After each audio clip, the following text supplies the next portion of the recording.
On average, over 58% of all South African children between birth and 18 years are suffering some form of violence. According to a study commissioned by Save the Children, sexual, physical and emotional abuse, as well as general neglect, is on the rise.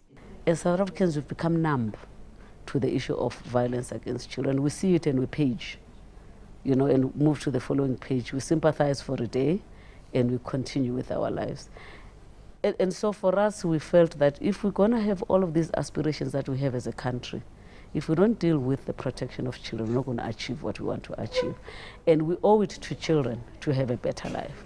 The cost of this violence to South Africa's GDP was in the region of $17 billion in 2015 and is expected to be higher in 2016. The study looked at the cost to healthcare services, police and social services intervention and lost productivity. If you think about it in this way, if somebody has been injured during a rape and needs to spend time in hospital, then needs to spend time at home recovering, then can only go back to work, say, half-time for a while. All of that is time that is lost to the economy and to that person, of course. And that's one of the concerning things. I mean, this is over 6% of our GDP, and it's an underestimation. It was an extremely complex process to collect data, and not all areas were accounted for. But the current estimated cost of violence against children is alarming enough.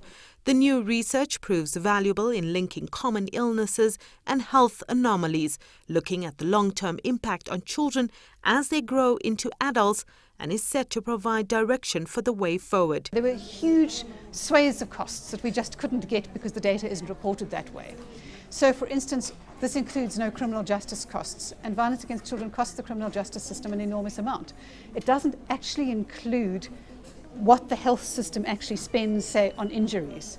It's just got an estimation of what that would cost. So when we look at this figure, it's the best that we can get at the moment without doing a 2 or 3 year in-depth budgeting study alongside government, which might be the next step. The study is the first of its kind to be commissioned in South Africa, the results of which will be used to inform a plan of action to prevent and stop the scourge of child abuse in the country. So we would like to see an intense intervention that begins at a community level, that begins with the child themselves, that begins within the first 1,000 days of life, so that if we strengthen your ability to be resilient as a child within the first 1,000 days of life, then we know we are bringing up a very firm and resilient individual who's going to be able to face life. While this was a privately funded study, government and ordinary South Africans are being urged to participate in efforts to stop violence against children or bear the brunt of this growing cost of inaction. Sumitra Nydoo, CCTV, Johannesburg, South Africa.